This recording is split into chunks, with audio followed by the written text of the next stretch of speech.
Hello and welcome to Byjus Exam Prep IAS. A very warm good morning to everyone. I hope all of you are doing good.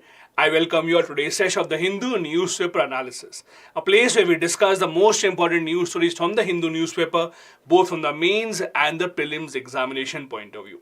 Also reminding you, if you need any help in your preparation, in case you're wondering that you have certain questions that you need answers, all that you need to do is look it up in the description of the video. There is a link of the Google form. Fill up that Google form, give us your details, and one of our experts will get in touch with you to help you with your preparation. Having said that, let's see what are the topics that we have taken up for today's discussion. From the mains examination point of view, we'll be discussing the issue of the extension given to Delhi's Chief Secretary. Now, what has happened is the Chief Secretary of Delhi had completed his tenure, but he was given an extension further of 6 months because the central government wanted it, although the Delhi government was opposed to it. We'll be discussing what that issue is. Then, the second topic that we have is about the Bangladesh election results, the impact of those election results for India and for nations around the world, and especially in our region. The third topic is whether India needs to act in a manner that Maldives is acting. Now, we are comparing how China acts around the world when they are not happy with a certain country as compared to how India should act, especially keeping in mind what is happening in Maldives. The fourth topic that we have here is about the 10th schedule of the Indian Constitution. This is with respect to what has happened in Maharashtra.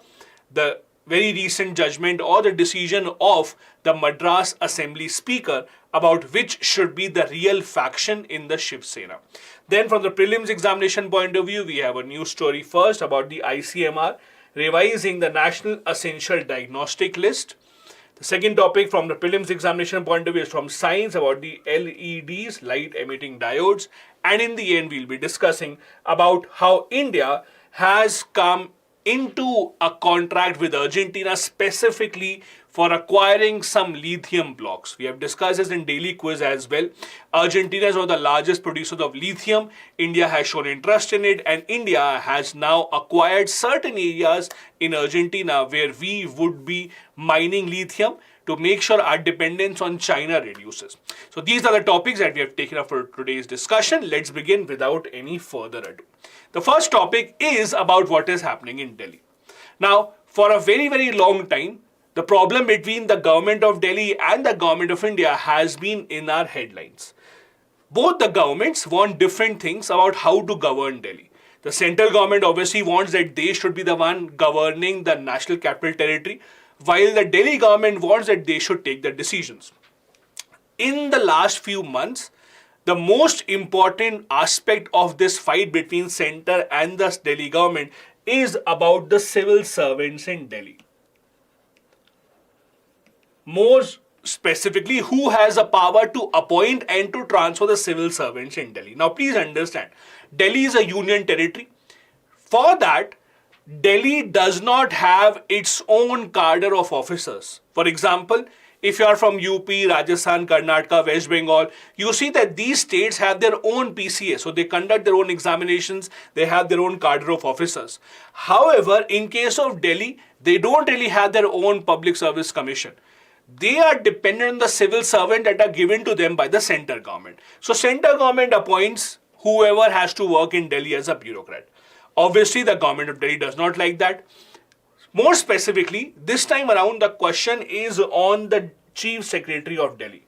So Delhi's Chief Secretary's tenure was over. There were a lot of allegations on the working of the Chief Secretary. The Delhi government did not like it. In fact, the Delhi Chief Minister had written to the Lieutenant Governor of Delhi that we should not give a reappointment chance to the same officer.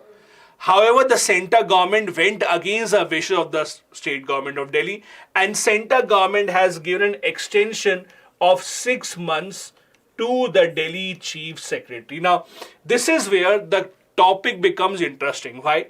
Because the Supreme Court has also given a ruling in this case.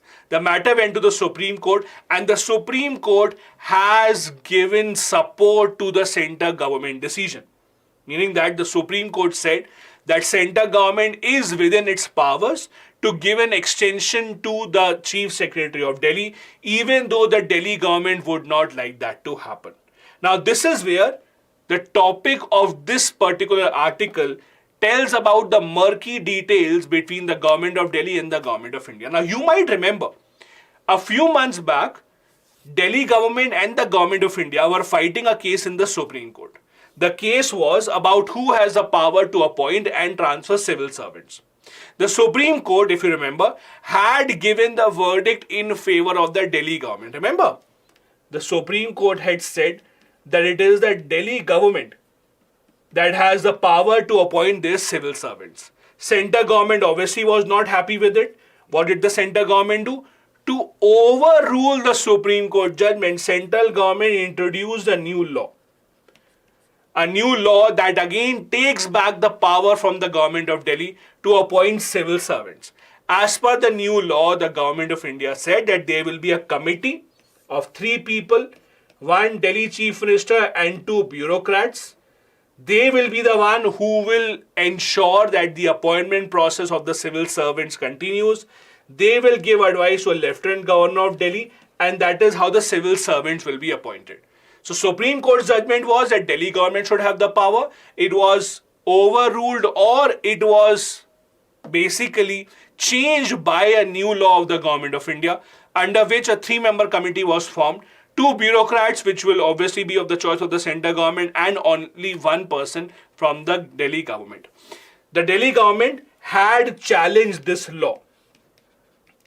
The Delhi government had challenged this law in the Supreme Court, but the Supreme Court did not stay the law. The Supreme Court said we will not give a stay order. The law right now looks as per the constitution, so we will not put a stay order. So this law, under which the central government has made this committee of 3 people who will look into the appointment of the civil servants in Delhi, this law still exists. That is why the Supreme Court says that the center government is within its rights to give an extension of the 6 months to the Delhi Chief Secretary, in this case Mr. Naresh Kumar. The Delhi Chief Minister had appealed against it, but government said no. The Supreme Court, as I said earlier, did not put a stay order on the Government of National Capital Territory of Delhi Act of 2023. The court had presumed that it is constitutional. So what happens is, when you go and file a case in the court, and your argument is, you tell the court or you ask the court that a certain law should not be allowed to implement because it is not as per the constitution. What can the court do? Number 1, the court can straight away say that no, your appeal is false, we will allow the law to continue. Second option is the court can say that okay, we will strike down the law immediately. Third option that the court says that okay, we will hear the matter in detail in the next few months. Till that time, we'll allow the law to continue. This third option is what has happened in this case. The Supreme Court has said, okay, we'll hear the matter over a longer period of time, but for now, the law can continue. And this is what has happened here as well. Now, this is where the problem starts as per the author. The author says that there is a conflict of interest. Why? Because the Supreme Court itself had said that in order for any civil servant's tenure to be extended, there has to be full justification and it should be in public interest. In fact, the interesting part is Supreme Court itself asked the Solicitor General that doesn't the government have any other option? Why is it that the central government wants this specific civil servant only to continue? We have thousands of civil servants. Why not make someone else the Chief Secretary of Delhi? But even then, the central government said that no, we want this officer only to continue. So as per the author, there is no justification for the decision that is taken by the central government. The Supreme Court itself goes against its own ruling in the past. Supreme Court, for example, in the past, gave a ruling in the Royappa case. The ruling was that Chief Secretary's post is of great confidence and he is the linchpin of the administration. That is the highest civil servant in the state administration. And that is why the Chief Secretary's appointment should be taken very seriously. Only when the state government and the central government, both of them agree, are on the same page, only then the appointment should happen. So in this matter, the Supreme Court has gone contrary to its own judgment that also has become a problem in this case. That is, in the opinion of the author, number one, the center government did not do the right thing, and number two, even the Supreme Court did not do the right thing. Why? Because the Supreme Court went contrary to its own judgment in the past. If you ask Delhi government, what is their view? Delhi government says that their view was not even asked by the central government. Delhi government had offered to the central government that let's sit together, let's decide on a new name so that everyone is happy. But the central government did not agree to any of the proposals sent by the state government of Delhi. The Supreme Court also did not take this matter seriously. Now, I've said this earlier as well, and I'll repeat this once again. These editorials are called op-eds. Op-eds means these are opinion pieces. Please understand. So whatever the authors are writing is in their opinion. So for example, if the author is saying that the Supreme Court did not do the right thing, you may disagree with that as well. You may say that no, whatever Supreme Court did was the right thing. This is the opinion that the author is giving from what his understanding is. So make sure whenever you read these editorial articles, make sure that you understand that this is keeping in mind the view of the author and not the only view present here. Now, the author here also mentions something about the triple chain of accountability. Now, what do you mean by this? The Supreme Court last year in 2023, in one of their judgments, came up with a concept of triple chain of accountability. What do you mean by that? The Supreme Court had said that any appointment of the civil servant or any extension of the civil servant to be given for his or her tenure should fall in line with something called a triple test of accountability. What is this triple test? Number one, civil servants are accountable to the cabinet. Number two, cabinet in turn is accountable to the legislature or the legislative assembly. And then in turn, the legislative assembly is accountable to the electorate, means the people or the voters. As per the Supreme Court, this is the triple chain of accountability. So please remember this. That is, the civil servants are accountable to the cabinet or the ministers. They are accountable to the legislature. They are accountable to the people. So in turn, as per the Supreme Court, the people at the top have the most power. Now, you may not agree with it, but that was the Supreme Court's argument. So in this case, while giving an extension to the chief secretary without the Delhi government saying yes, this is something that goes against the first chain of accountability. This goes against civil servant being accountable to the cabinet, because the civil servants know they are not being appointed by the state government, so they will not be accountable to them. That is where the problem starts. So as per the author, Supreme Court is going against its own doctrine of the triple chain of accountability. These kind of phrases, these kind of doctrines are extremely important for the mains examination point of view. So do remember this fact, triple chain of accountability. How does it work? Who is responsible towards whom? Do make a note of that for the mains examination. Also, the law in question for the appointment of civil servants in Delhi is this: the Government of National Capital Territory of Delhi Act of 2023. We had discussed this earlier as well, and I'll just repeat what had happened. The chronology of events was, there was a case in the last year between Delhi government and the government of India about who shall have the power to appoint and transfer civil servants in Delhi. Central government said that Delhi government has the power. Supreme Court said that Delhi government has the power. Central government did not like it, so they changed the law, and this was the new law that they had made. Under the new law, they established something called the National Capital Civil Services Authority. It will be a 3-member body of the Delhi Chief Minister, and apart from that, there will be 2 secretaries, 2 bureaucrats. They will recommend a name to a Lieutenant Governor, and that is how the transfers, etc. will take place. The problem with this, as per Delhi government, is that bureaucrats are not at par with the Chief Minister, so how can you make all of them a part of the same committee?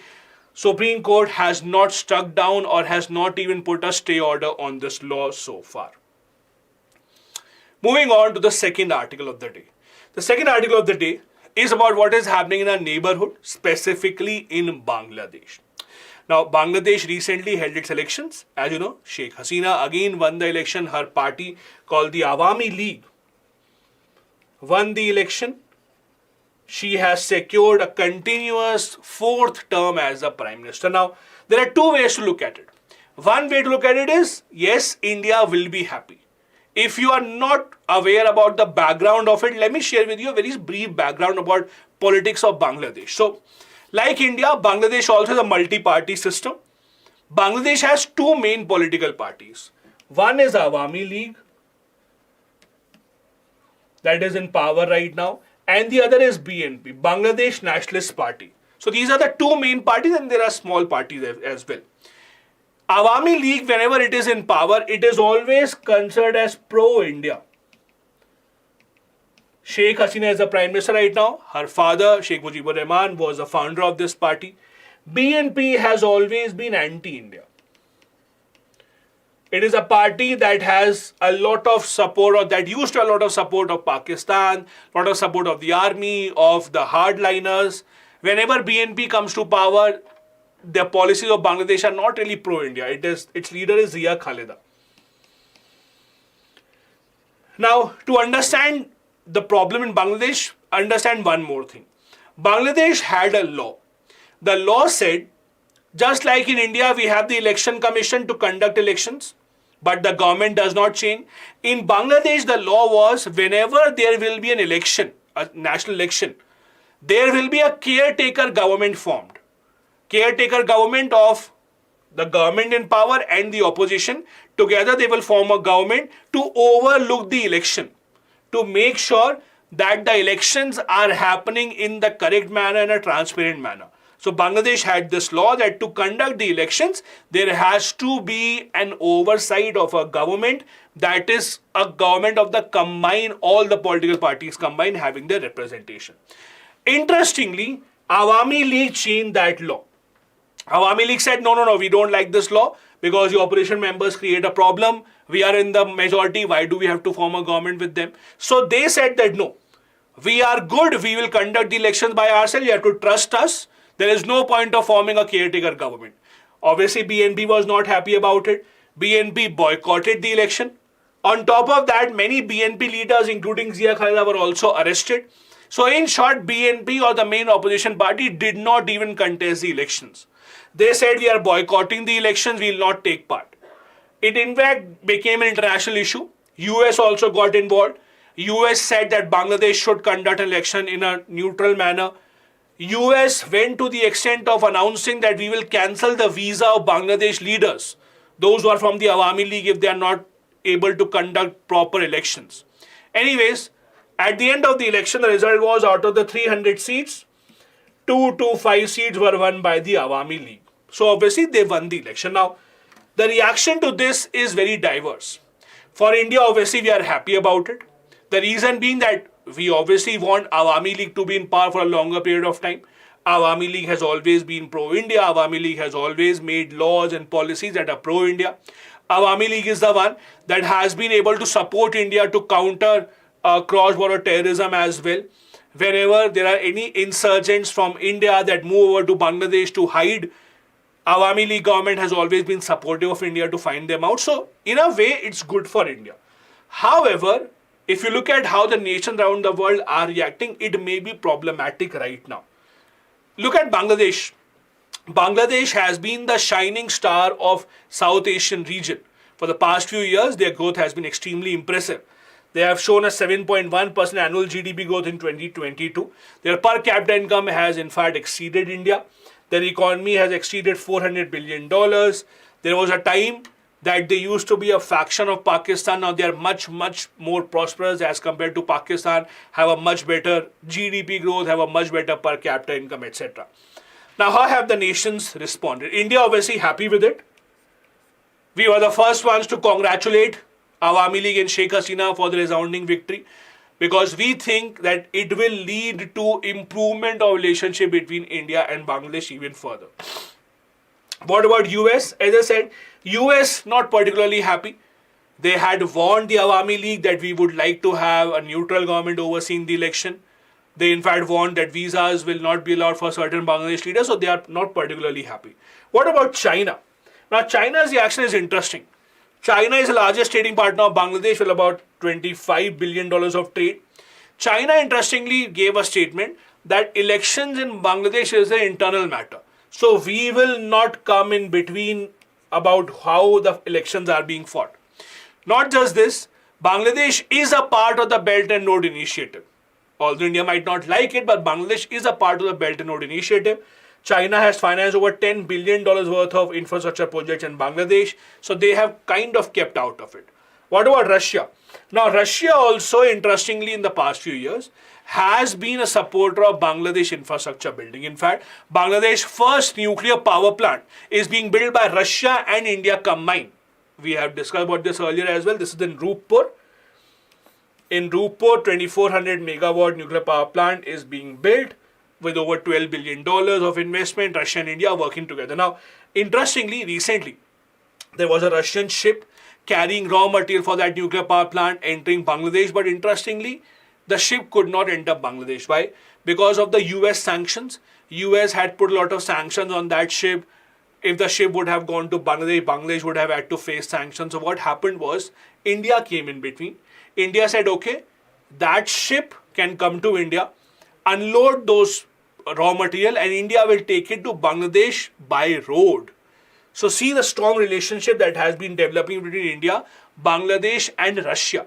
These three together have come and been helping each other, especially helping Bangladesh to develop their own infrastructure. Now, this is not to say that everything is fine. Everything is obviously not hunky-dory. There are some problems within Bangladesh right now. Bangladesh's growth mainly has been fueled by their ready-made garment industry. Some of the world's top merchandise brands have their manufacturing set up in Bangladesh right now. Lot of high-end products are manufactured in Bangladesh and then they exported to different parts of the world. Now, if US and European Union want to take a step or want to take some action against Bangladesh for their election, they might put sanctions and restrictions on their companies who are running their manufacturing in Bangladesh. That would be disastrous for Bangladesh going forward.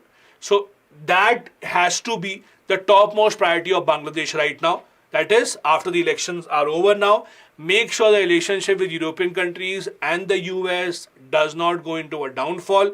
Make sure that they have their confidence. Make sure that the companies from that particular area are still working in Bangladesh. What about India? Where does India stand? Now, as I said, India has openly been a supporter of the Awami League government in Bangladesh. This stand taken by India has been criticized by a few countries. For example, at the international level also, some countries, some leaders are criticizing India for supporting a government that is not openly supporting elections in a transparent manner. Some leaders around the world are criticizing India for supporting autocracies. Within Bangladesh also, there is kind of an anti-India sentiment, especially amongst those supporters of the BNP, supporters of the opposition party. Then there is also a problem of opposing stand of India's strategic partners. As I said, US, European Union, they did not take the same stand as India with respect to what is happening in Bangladesh. So India also, while discussing or while making our own foreign policy, has some challenges that we need to look into. We can't be 100% sure that whatever we have done is in our interest. Even though we are free to take our own decisions in our foreign policy, it would have an impact, and this is something that India has to contend with. On that note, I also want to share with you certain examples of how important India-Bangladesh relations have been. The Awami League has been in power for a long time. This is the fourth consecutive term of Sheikh Hasina's government. In the past 15 years or so, there have been a lot of infrastructure projects between India and Bangladesh. The importance of Bangladesh for India is mainly to ensure there's a transit route towards our own northeastern part. Now, if you actually see this, and we discussed this earlier as well, a few months back, there was a railway line inaugurated from Agartala to Akhora. Now, Akhora is in Bangladesh. Now, please understand, from Agartala, if earlier you had to take a train to come to Kolkata, the route that you had to take is go all the way across Bangladesh. So it took a long time. But now, with enough agreements with Bangladesh, what has happened is we have built a railway line from here to Akhora, and we can use Bangladesh railway network to reach till Kolkata. This is just one example of how common connections between the two countries have led to the two sides coming much closer to each other. India has been helping Bangladesh with a lot of other things, be it the supply of COVID-19 vaccine, helping the infrastructure building, as we saw with the nuclear power plant project as well. We have been helping them in whatever way possible in their trade as well. Bangladesh has been strengthening their relationship with China as well, but at least on our part, we have left no stone unturned to make sure that Bangladesh understands the significance it holds for us. The next article is again from the sphere of international relations. The topic of the article, India doesn't need wolf warriors. Interesting way to write an article. First, let me tell you the concept of wolf warriors and why this article is written. I discussed this earlier as well. Wolf warrior is a strategy that is used by China. Let me give you an example of this strategy. Let's assume that you did something wrong. Now, someone points out that, oh, you did not cross the road when the light was red or when the light was green. Someone accuses you, you crossed the road when the traffic light was red. Now, when someone accuses you like this, what do? Either you say sorry, that, oh, I did the wrong thing. Or the next option is that you become even more aggressive and say, so what? I crossed in the red light, I will do this again. Who are you to tell me? I will do this again. When you become even more aggressive, rather than accepting that, okay, it was your fault, this is called the wolf warrior strategy. This is what China usually deploys. So when the entire world was going through the COVID-19 pandemic and we blamed China, we said that China was the one who did not inform us about the virus. China was the one who has been after or who is behind all this trouble. Lakhs and lakhs of people have died. Rather than saying, sorry, we did not share the information, what did China do? They came out in the open being even more aggressive and assertive. That, oh, we did this, so what can you do now? There's nothing that you can do. This is called wolf warrior diplomacy. The author says with respect to Maldives, India should not apply the same strategy. The author says that for India, Maldives is too important to lose. Author says that yes, there have been certain mistakes on the side of Maldives. As you know, the Maldives president, Mr. Muizu, his entire campaign was around one single promise of India out campaign. His ministers in the government made hateful remarks against India, against Prime Minister Modi personally as well. Those ministers were removed also. But as per the author, India needs to calm down now. We need to take a step back. Because if you become so aggressive and assertive against a nation much, much smaller in size and much smaller in economy than you, then you are pushing that nation away into someone else's hand. And that's what's happening here with respect to Maldives coming closer to China. Maldives president, as you know, was in China recently, where he said that he wants China to send more tourists to Maldives. He also said that China respects and supports Maldives, unlike India. With respect to India, he said that yes, our size may be small, but that does not give a license to anyone to bully us. So there have been a lot of tensions between India and Maldives ever since the new president has come to power. Now, also you have to understand one more thing about India-Maldives relationship. In a lot of countries, their foreign policy usually depends upon who is in power. As soon as the government changes, the country's foreign policy takes a U-turn, and this happens in many countries. I'll give you multiple examples. Look at Bangladesh. We just discussed about the BNP being anti-India, Awami League being pro-India. Nepal also is very similar. Whenever KP Oli becomes a prime minister, he is very pro-China. Look at Maldives as well. In Maldives, depending upon who is in power, the relationship between India changes. I'll give you an example. So, 2013 to 2018, when Abdullah Yameen was in power, he was very pro-China. So, these 5 years were very pro-China, something that India could not do anything about it. Next elections happened 2018 to 23. Ibrahim Soli became the president. He was very pro-India.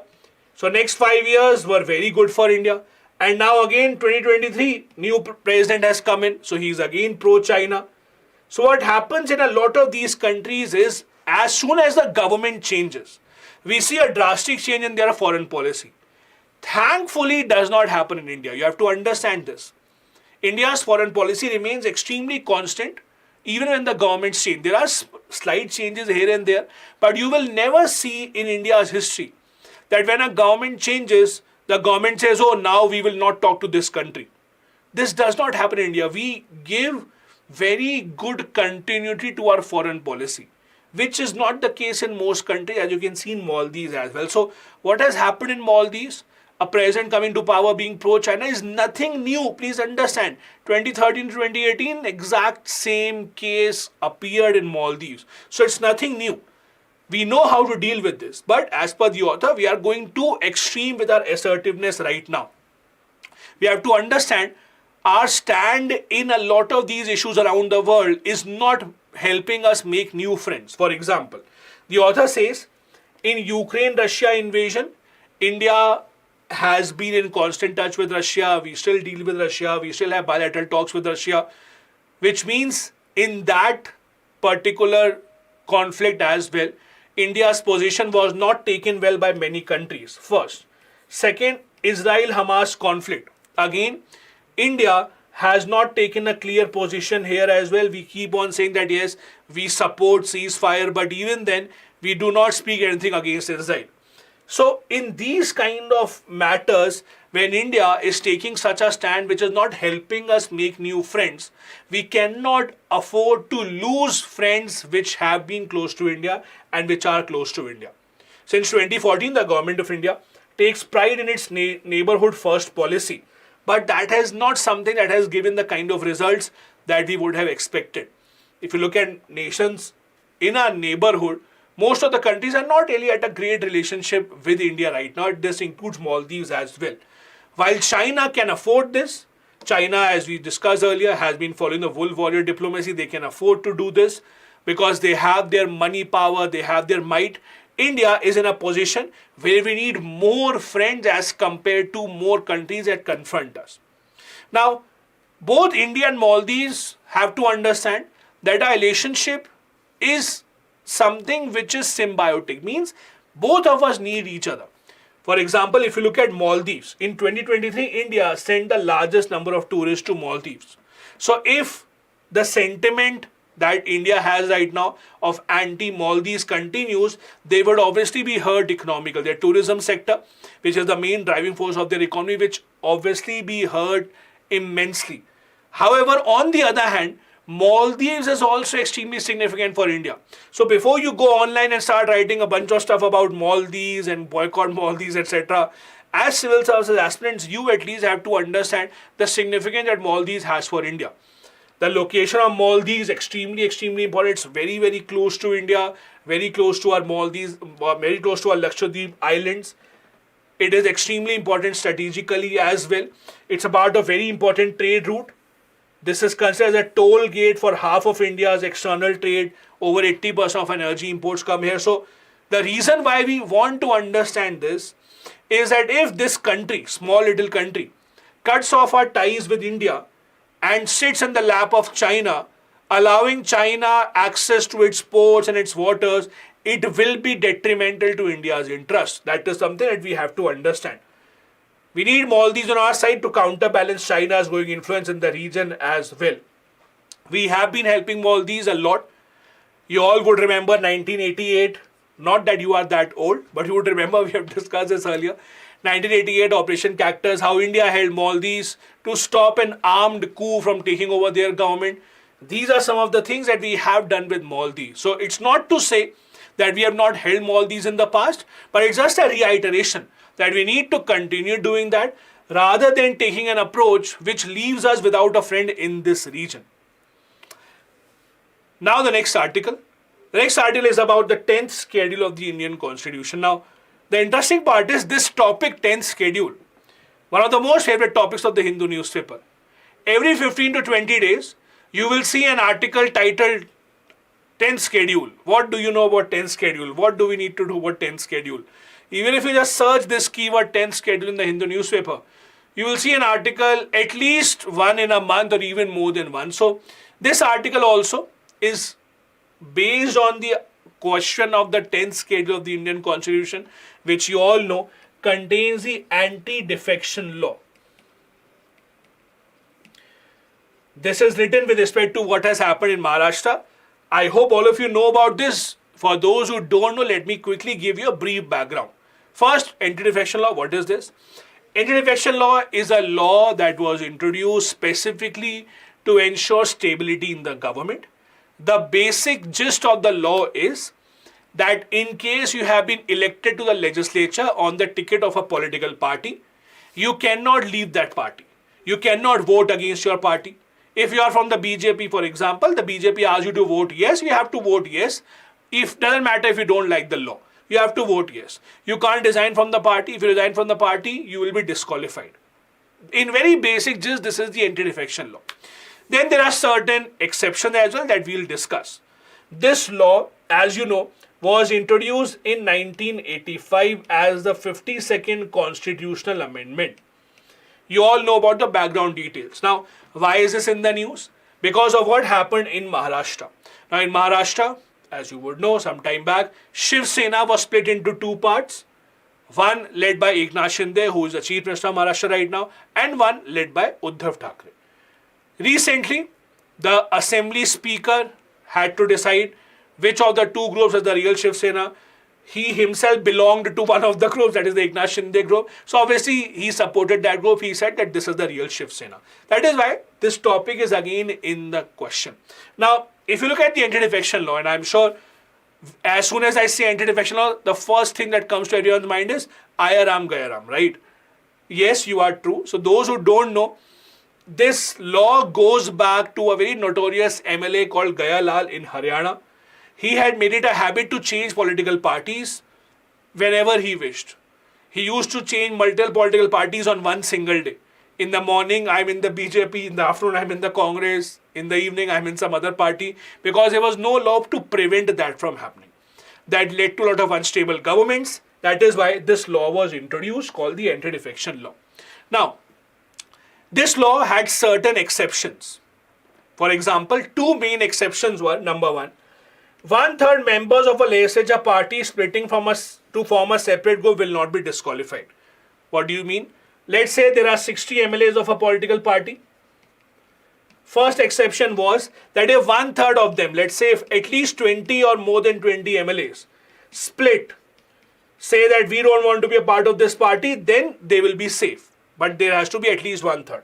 Second exception was merger of their political party with some other party with approval of 2/3 of members. So if 40 or more say that we want a merger with some other party, you want to become part of some other party, again, they were safe. So these are two exceptions. Later on in 2003, the first exception was removed. Again, the first exception was if at least 1/3 members of the legislature party together say we want to split, we want to be separate, they were not disqualified. But that was removed now. That exception does not exist. However, even though it has been removed, there are still certain issues that remain in the law. For example, what happens is 2/3 members of party defect claim that they are the original political party. So let's assume this. Let's say there are 60 members of a political party called XYZ. Okay? Out of these, let's assume 42 members. They say that we are splitting, we have another party, and they say we are the original party.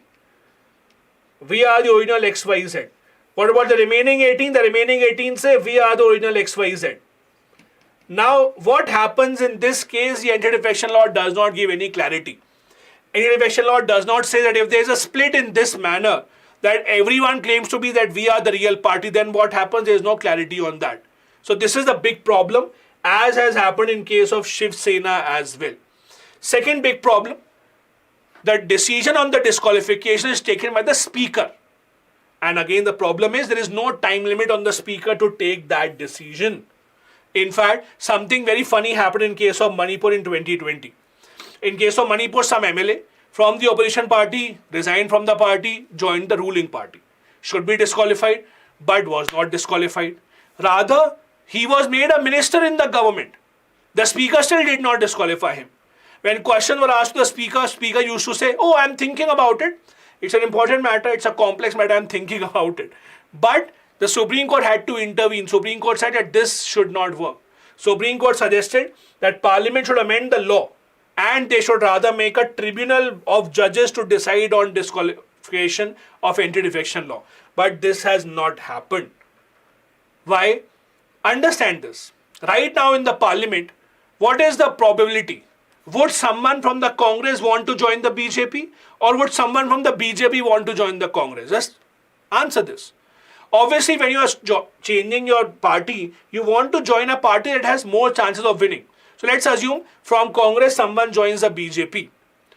The Speaker of the Lok Sabha is from the BJP only. He would not want to disqualify you. This is where the problem starts, because there is no time limit on the disqualification. The Supreme Court has said that there is a need to reform this law. They have given a 3-test formula for determining which faction should be the original political party. Supreme Court has said, while deciding which of the 2 factors should be the original political party, first we have to look at the aims of the party, also the party's constitution, and the majority of the members from that party support which of the 2 sides. Only then we should have it. But everyone knows the only answer to this question in the future is to have inner party democracy. The problem is most of our political parties don't have internal democracy. Most of the political parties don't have or have a leader that is passed down from generations. Mostly 1 or 2 families control most of the political parties rather than having an internal structure where voting happens. Unless this happens, people would obviously want to leave that political party and would want to form their own faction. Anti-defection law has some other problems. First, it does not allow the MPs or the MLAs to be of free mind.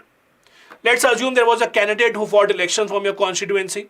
He promised you, vote for me, I will build a hospital here. But even if his or her government does not build the hospital in your area, he would still have to be in that party, vote for them only. Because if he or she doesn't, they will be disqualified under anti-defection law. So it goes against the idea of democracy. There is no time frame, as I said, although the Supreme Court had said that the Speaker should decide within 3 months, except under extraordinary circumstances. But even today, we see a lot of cases in which the Speaker does not take the decision in a time-bound manner. There are still some exceptions that still have not been able to stop defection, and the root cause still remains very much intact. That is why the anti-defection law still exists. Also remember, US, UK, they don't have any such law. In the US, in the UK, we very often see people, MPs, leaving their party, joining some other party. There is no law that will be able to stop them or that will be able to disqualify them. The only thing that happens is maybe their voters, if they are not happy, they will punish them, but there is no law to disqualify them, just like we have in India. Now from the prelims exam point of view.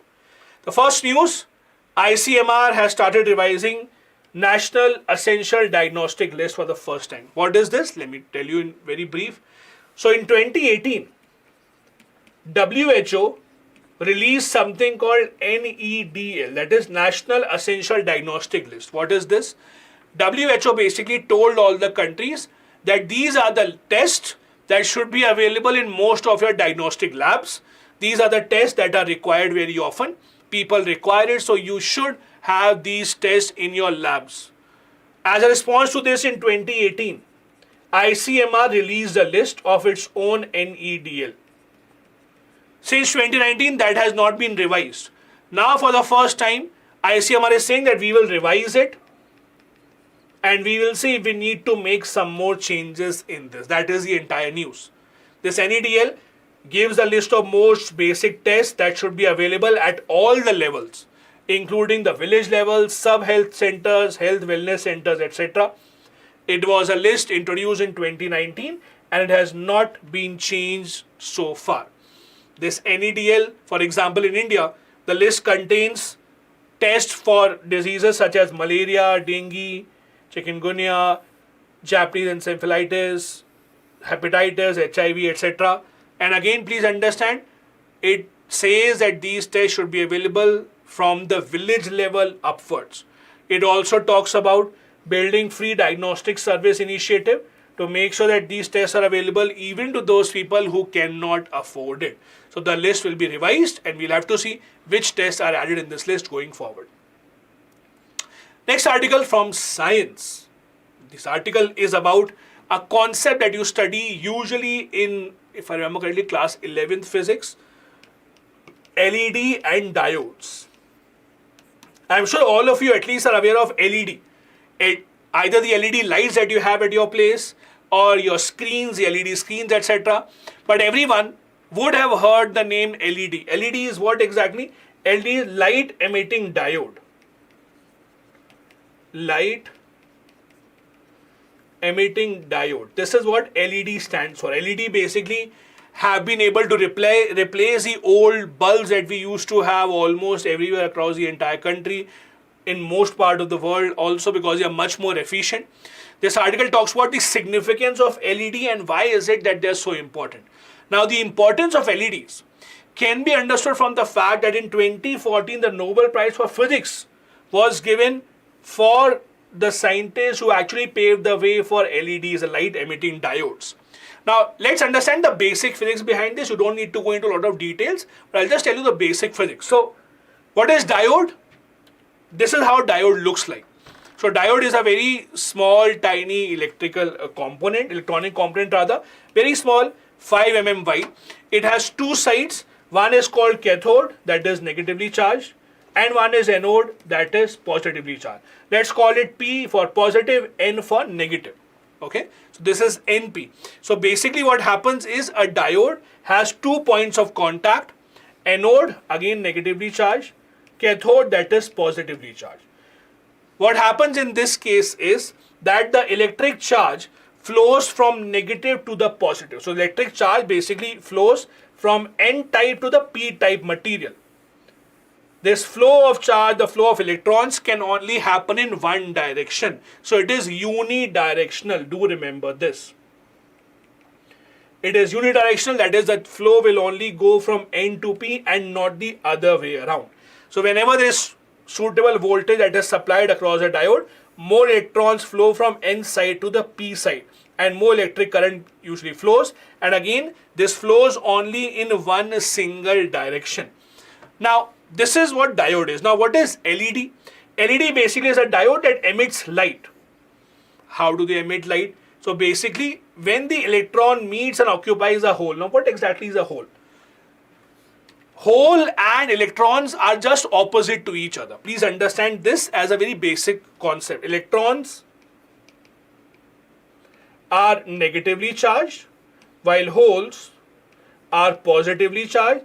They are found on the P-type material. Electrons are found on the N-type material, the negative type material. So when the electrons flow from negative to the positive and when they meet and occupy a hole, it releases energy into the surroundings. As you know, when energy is released, it might convert, it might change its forms, and this is where light is generated. If the energy released is in the visible part of electromagnetic spectrum, that is when you see light. So it is conversion of electric energy into light energy. That is when LEDs are formed. This phenomena is called electroluminescence. To remember this, it is electroluminescence. That is when electric energy converts into light energy. It happens when electrons meet and occupies a hole. Those are opposite charge. When energy is emitted, if it is in the visible light range, that is when you see these lights. Now, LEDs can produce green, blue, red light. These are the three primary colors depending on what material is being used. For example, scientists are able to create red and green LEDs much before the blue LEDs, which are something that is very common today. They identified a compound called gallium nitride. It was electroluminescent and it was able to yield blue light as well. Depending on what material are you using, that is what determines how was the color, would be the color of the light that will be emitted by the LEDs. There are a lot of advantages that the LEDs have as compared to normal fluorescent lights.